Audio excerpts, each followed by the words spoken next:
يلا نعمل الميك اب اللي انتوا طلبتوه. عالية، نهال، تسنيم، ورؤى. اول حاجة احنا هنعمل الميك اب الخفيف من غير لاينر بس بطريقة معينة. هنبدأ بقى بالبرايمر، ان انا هجهز البشرة واحط البرايمر، وبعد كده هاخد الصابون بتاع الحواجب، مش بستغنى عنه حتى لو هنزل من غير ميك اب خالص، لازم اعمل حواجبي بالطريقة دي. بعد ما هظبطها خالص بالصابون وبالسبولي بالشكل اللي انا عايزاه، هاخد بعد كده اللون لون بني اشادو عادي، وهبدا ان انا اتقل بيه لون الحواجب.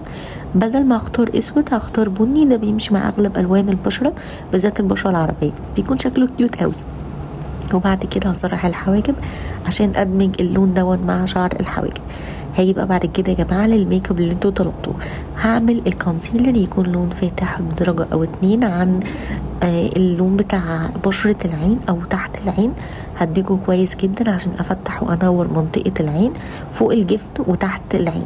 وبعد كده بعد ما ادمج بيه البيوتي بلندر وتكون مبلوله، بصوا الشكل بيكون حلو قوي، وده بيكون بيز لطيف جدا للبشره. هبدا بقى بعد كده باللوز باودر اثبت الكونسيلر عشان ما يخططش. وعايزه اقول لكم فلتر، والله يا جماعه الام ان باودر دي فلتر بتخلي شكل البشره تحفه تحفه وناعمه جدا.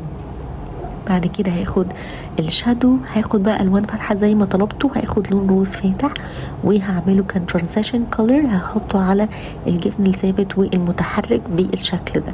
هحط درجه خفيفه جدا عشان ده ميك اب يومي، ممكن تعمليه كل يوم وانتي نازله الشغل او الجامعه.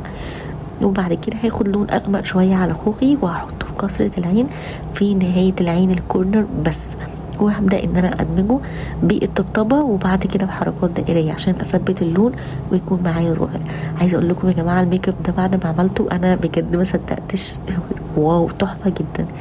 بعد كده هاخد نفس درجه اللون البني همشي بيها وادمج بيها الكورنر، وبعد كده هاخد بنسل براش وهاخد نفس اللون الروز والخوخي وهحطه تحت العين في الجفن السفلي في خط الرموش السفلي. بصوا يا جماعه هو اللونين دول حلوين قوي، الروز والخوخي فاتحين جدا فلونهم بيكون حلو قوي وبيمشي قوي لو بالذات لو ميك اب نهاري يعني. اللاينر بقى يا جماعه جزء كبير قوي منكم قال لا مش عايز لاينر، نيل هي كانت منهم والباقي قال عايز لاينر، فانا بقى طلعت لكم بحاجه وسطيه، عملت لكم خط لاينر بس من غير مملاه. ايه رايكم؟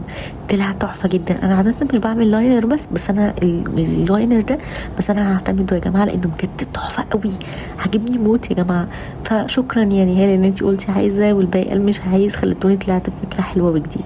هاخد اخر حاجه بقى الشمري واحطه على ايدي الاول عشان ما يبقاش تقيل، وبعد كده هحطه في بدايه العين بالشكل ده، بدايه العين بس عشان ينور لي، واحط خفيف جدا.